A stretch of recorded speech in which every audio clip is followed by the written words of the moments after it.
ഒരിക്കൽ യേശുനാഥൻ ഗലീലി കടൽത്തിരയിൽ തോണിയേറി വല വീശിപ്പോണോരെ കണ്ട് അവരോടന്ന് ചൊല്ലി സ്നേഹമോടെ ദൈവദൂതുകൾ.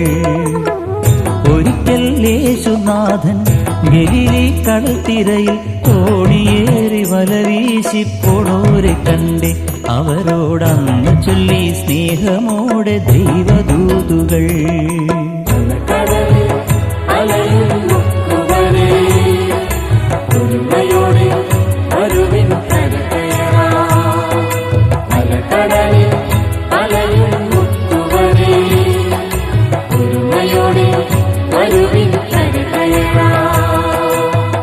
ഒരിക്കൽ യേശുനാഥൻ ഗലീലി കടൽത്തിരയിൽ തോണിയേറി വല വീശിപ്പോണോരെ കണ്ട് അവരോടന്ന് ചൊല്ലി സ്നേഹം